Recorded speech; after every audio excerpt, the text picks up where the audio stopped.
Kalau saya sendiri peminatannya di mikrobiologi dan bioteknologi.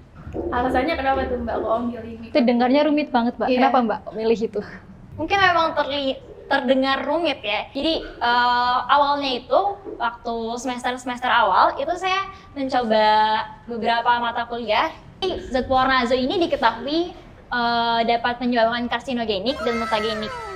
Nah, dan kebanyakan zat pewarna ini itu dibuang langsung ke lingkungan tanpa diolah terlebih dahulu. Nah, jadi si enzim laktase ini itu dapat mengoksidasi atau mendegradasi si pewarna supaya toksisitasnya itu kurang atau hilang. Jadi kami cari sampling di beberapa tempat. Yang pertama di mangrove, yaitu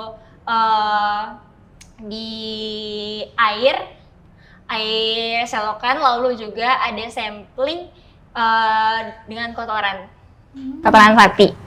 Oh my god! Wow!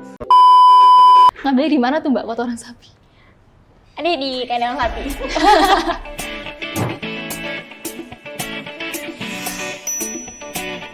Halo Mbak Stefani. Halo Mbak Stefani, Halo. gimana nih kabarnya hari ini?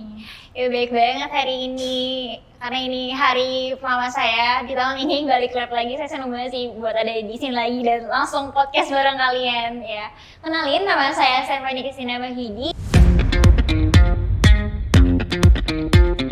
Dan saat ini saya sebagai mahasiswa biologi ITS semester 8. Wih, semester 8 nih Mbak. Berarti Mbaknya ini sangat berpengalaman di bidang biologi. Nah, sebenarnya saya mau penasaran sih Mbak. Kenapa sih Mbaknya kok pilih biologi?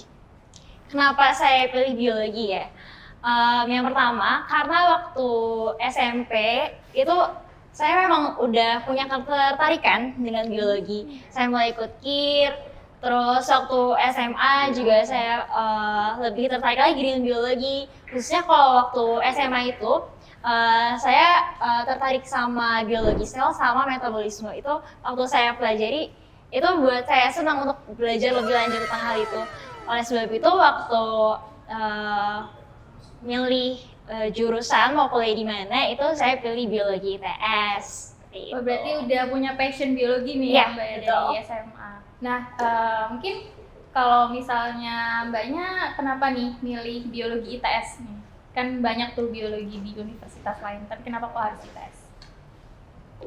Yang pertama, karena di sini biologi ITS itu terkenal dengan prestasi-prestasinya dan juga dengan alumninya yang banyak di dunia pekerjaan dan juga kancah internasional, dan itu membuat saya tertarik untuk ke biologi ITS. Selain itu di biologi ITS juga itu dia memiliki fokus ke marine, karena memang saya menyukai laut dan saya memang ingin belajar lebih lagi tentang kelautan, jadi saya memilih biologi ITS seperti itu.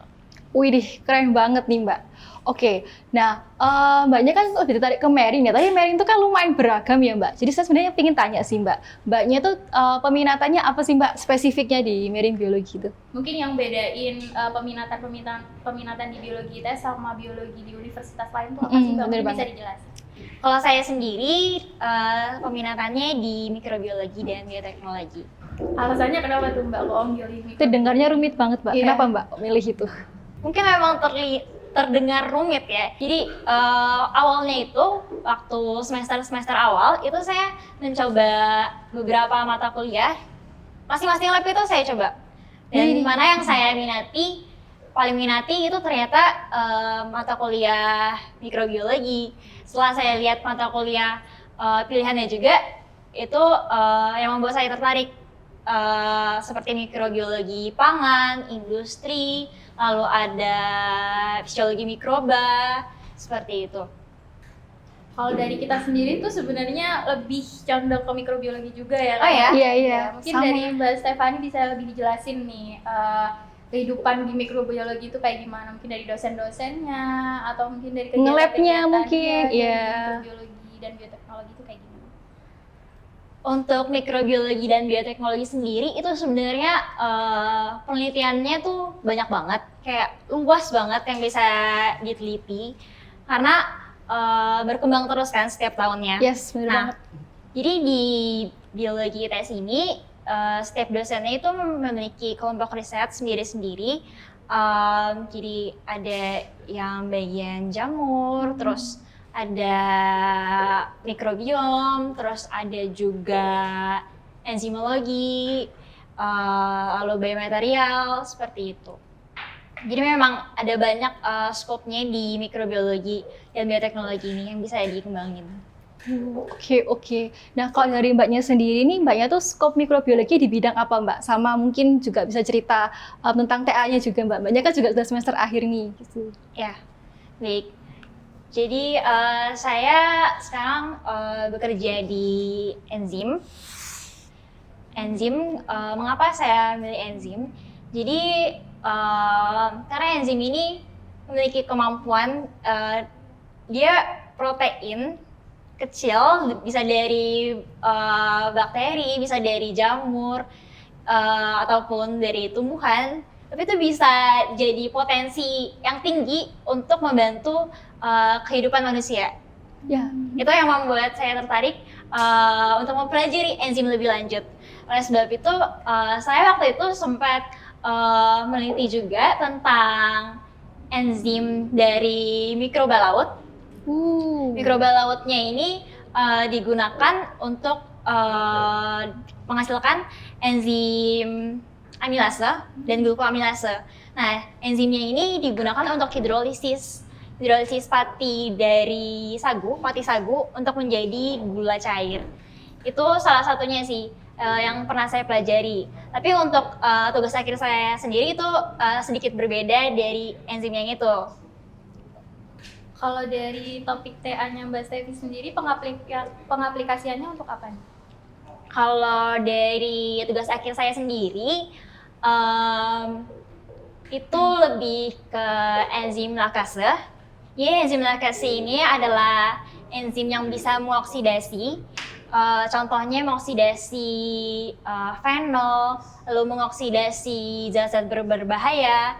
Yang contohnya tuh, kalau saya aplikasinya ke mendegradasi zat pewarna azo. Jadi zat pewarna azo ini diketahui dapat menyebabkan karsinogenik dan mutagenik. Nah, dan kebanyakan zat pewarna ini itu dibuang langsung ke lingkungan tanpa diolah terlebih dahulu. Nah, jadi si enzim lakase ini itu dapat mengoksidasi atau mendegradasi si pewarna supaya toksisitasnya itu kurang atau hilang. Keren. Nah, selain itu saya menggunakan endospora dari Bacillus. Jadi endospora Bacillus ini memiliki keunggulan dibandingkan dari yang lain karena lebih luas. Untuk mendegradasinya itu dia memiliki kemampuan yang lebih tinggi dan juga dia memiliki kemampuan tahan panas yang baik gitu. Pas setelah mengikuti beberapa kegiatan-kegiatan TA dari Mbak Stevi ini, kira-kira ada nggak sih kayak aktivitas yang menurut Mbak Stevi itu menarik gitu? Yang menarik ya? Mungkin cerita lucu atau Iya. gimana gitu. Mungkin dari Boleh banget, Mbak. kegagalan mungkin Mbak. Cerita lucu dulu atau kegagalan dulu nih? Lucu dulu Bisa boleh. Lucunya dulu ya. Sebenarnya lucunya banyak. Saya kan bekerja waktu itu sempat berdua dengan partner saya kan, Divana. Jadi sempat beberapa kali itu kami sampling. Yang paling saya ingat itu sampling dalam satu hari kami ke 3 tempat. Wah, Ya. gila. Pertama itu pergi ke mangrove. Ini kami masih dalam proses mencari bakteri yang bisa menghasilkan enzim lakase-nya. Karena memang lumayan sulit prosesnya untuk mencari bakteri mana yang menghasilkan enzim lakase itu, karena nggak semua bacillus itu memiliki enzim tersebut. Jadi kami cari sampling di beberapa tempat. Yang pertama di mangrove, yaitu di air selokan, lalu juga ada sampling dengan kotoran sapi. Oh my god! Wow! Ngambilnya di mana tuh, Mbak, kotoran sapi? Ini di kandang sapi. Langsung diambil. Dari struggle-nya Mbak?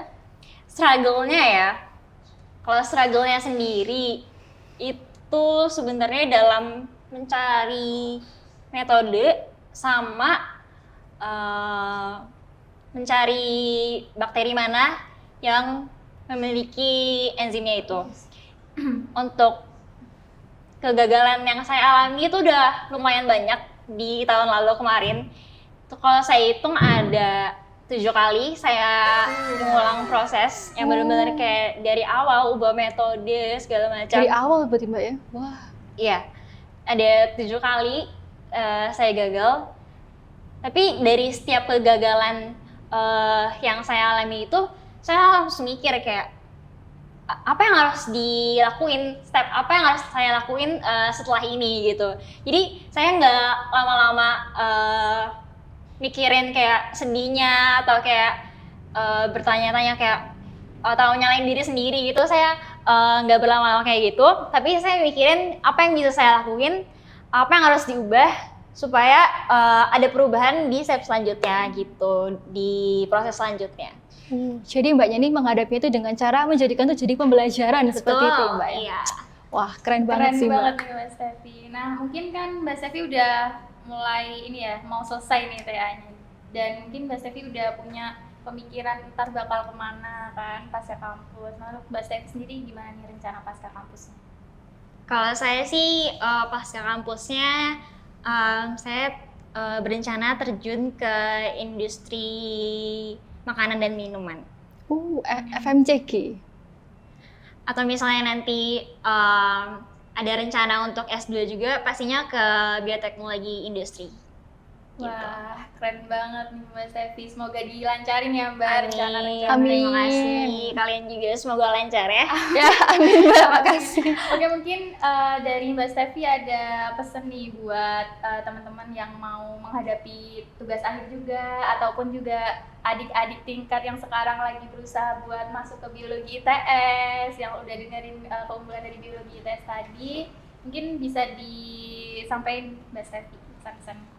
Ya, pesan saya untuk kalian yang pertama jangan berhenti. Misalnya kalian lagi capek, misalnya kalian merasa capek, itu jangan berhenti untuk mencoba. Kalian istirahat boleh, tapi jangan berhenti. Berhenti kalau kalian udah capai goal kalian. Karena apa yang kalian lakuin hari ini itu bakal bikin kalian di masa depan itu bangga. Jadi jangan berhenti walaupun kalian capek. Itu pesan saya. Oke, keren banget Mbak Stefi. Makasih banyak ya atas pesannya. Jangan lupa dicatat ya teman-teman buat pesan-pesan dari Mbak Stefi tadi, dan jangan lupa juga diaplikasiin buat kalian semua. Kalau itu Mbak, kalau misalnya pesan-kesan buat teman-teman SMA nih yang tertarik mau masuk biologi ITS, gimana nih Mbak? Untuk teman-teman yang tertarik di biologi ITS, boleh banget kalian searching dulu tentang biologi ITS, lalu mata kuliah yang ada di biologi ITS itu keren-keren banget loh mata kuliah yang ada di sini, karena memang banyak banget peminatannya di sini, dan itu bisa kalian lihat dulu dari profilnya, dari webnya, supaya kalian lebih yakin dengan pilihan kalian gitu.